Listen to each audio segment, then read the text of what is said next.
Olá galera, graça e a paz, Pastor Ricardo aqui mais uma vez para levar até você mais um vídeo do canal Na Ponta do Altar. Olha, eu quero pedir você para compartilhar esse vídeo, deixar o seu like, dizer se você gostou, se você não gostou, colocar alguma informação que você queira saber, alguma pergunta. Coloque o seu comentário, é muito importante e isso dá mais ânimo para nós continuarmos a fazer vídeos aí de estudo sobre a história da igreja, a história do cristianismo e, por que não, a sua história, porque você sempre está na ponta do altar. E outra, eu estou dando brinde aqui, olha, estou dando presentes, esse lindo presente, essa linda caneca pode ser sua se você responder a enquete. No último vídeo que eu coloquei, eu fiz lá uma pergunta. Entre, assista o vídeo, compartilhe com seus amigos e responda a pergunta da enquete. Então, hoje eu quero voltar a falar da vida dos profetas. Falei do profeta Isaías, falei um pouco do profeta Jeremias, estou falando só um pouco, só alguns recortes para que você tenha interesse em estudar tanto os profetas como a história da igreja. E hoje eu quero falar sobre um grande profeta, o profeta Ezequiel. Vamos lá? O filho do homem, ali que era chamado por Deus, filho do homem, profetiza filho do homem. E nós vamos conhecer um pouco a história de Ezequiel. Bora lá para o próximo estudo?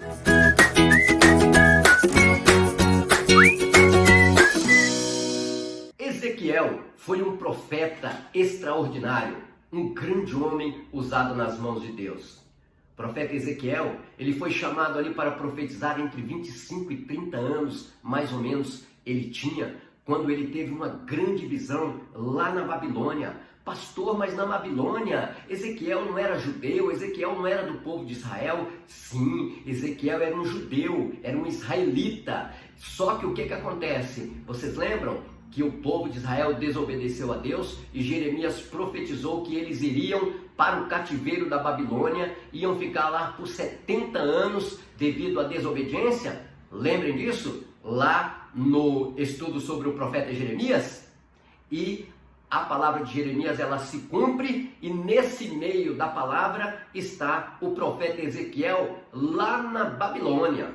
Ele está lá às margens do rio Quebar e recebe ali uma profecias e tem visões extraordinárias de coisas que iriam acontecer no meio do povo, no meio da nação de Israel.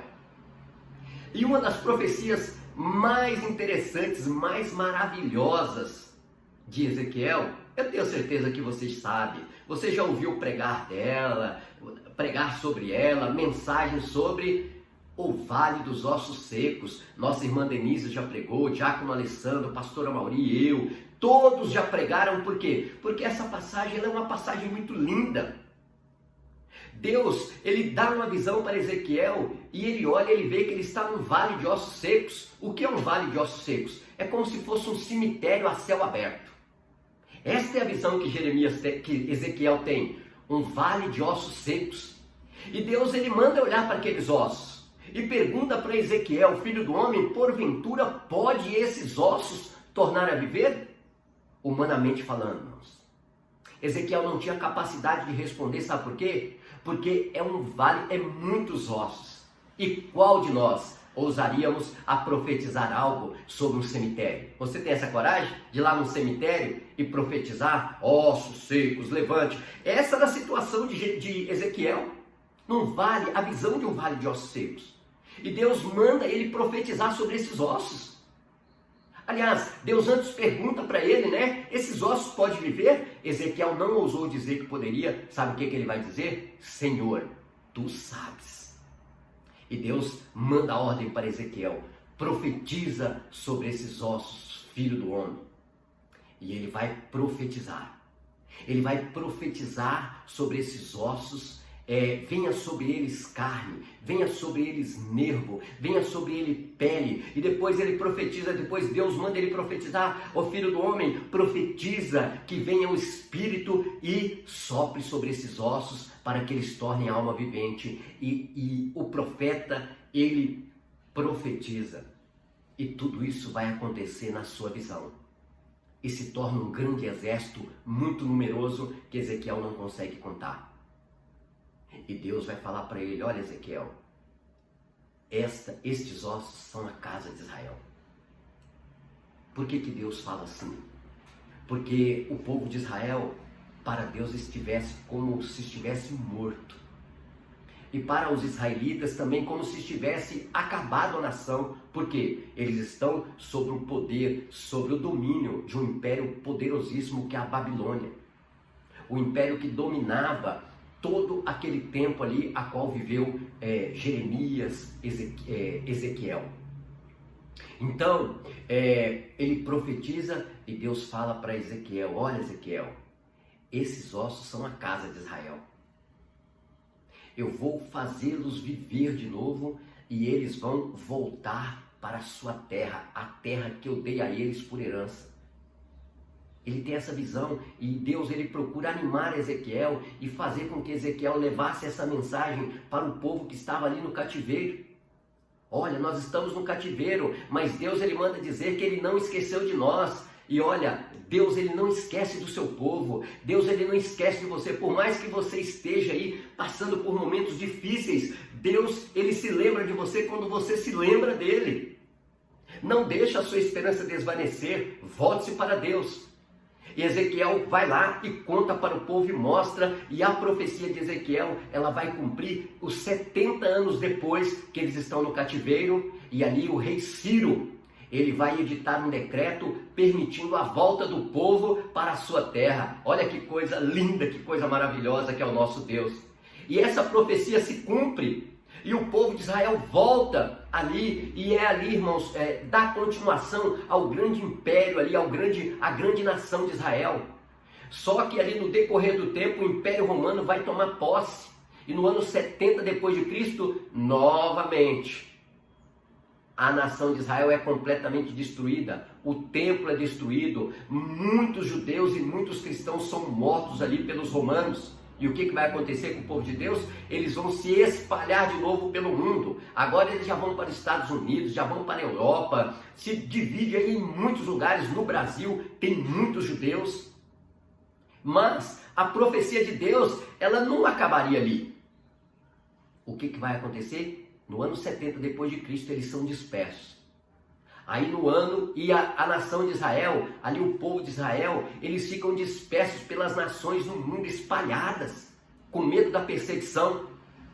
Até que em 1948, olha para vocês verem, quase 2000 anos depois, tudo devastado, tudo abandonado, em 1948, as Nações Unidas se reúnem para estabelecer ali o Estado judeu.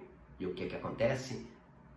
Quase 2000 anos depois, o povo que tinha sido disperso começa a retornar novamente para o seu território e hoje está lá a grande nação de Israel, a qual a sua capital, por legitimidade de Deus, é Jerusalém. Hoje a maioria das nações reconhece Tel Aviv como a nação, como a capital de Israel, mas para Deus e para os judeus, a capital de Israel é Jerusalém, onde nós temos o prazer de ir ali naquele lugar, de conhecer, de ver muita história ali. E hoje nós vemos que a nação do povo de Deus é uma nação poderosíssima. A renda per capita de Israel, ela é absurdamente maior que a dos brasileiros. Só para você ter ideia, renda per capita é aquilo que cada cidadão ele detém da nação. Isso é uma renda per capita. Vamos supor, se lá hoje em Israel, se aqui no Brasil o salário mínimo é, por exemplo, 1.000 e poucos reais, lá em Israel é mais que 10 vezes mais que o salário mínimo. Um salário mínimo lá em Israel hoje é como se fosse 10 mil reais. Já pensou? Essa é a nação do povo de Deus, sabe por quê? Porque Deus cumpre as suas promessas. É claro que essa profecia, ela vai se cumprir de forma cabal, de forma definitiva, quando Jesus ele voltar e o povo de Israel tomar posse de todo Israel. Porque Israel hoje está dividida entre muçulmanos e judeus, e árabes e judeus que estão numa guerra constante ali, mas o Senhor Jesus Cristo, ele disse que ele vai vir e o povo vai ter um descanso, e um descanso maravilhoso, porque Jesus Cristo, ele promete que vai ser o seu rei e todos reinarão na paz, na alegria, na harmonia, e o povo de Deus dominando sobre toda a terra. Que bênção maravilhosa é estudar a palavra de Deus, é estudar a história, é conhecer, nem que seja alguns recortes, que é o que nós estamos tentando passar aqui, alguns recortes da história. Que Deus abençoe, estamos finalizando mais um vídeo. Não se esqueça de compartilhar e de deixar o seu comentário. Um grande abraço, um beijo no seu coração, porque você sempre está na ponta do altar.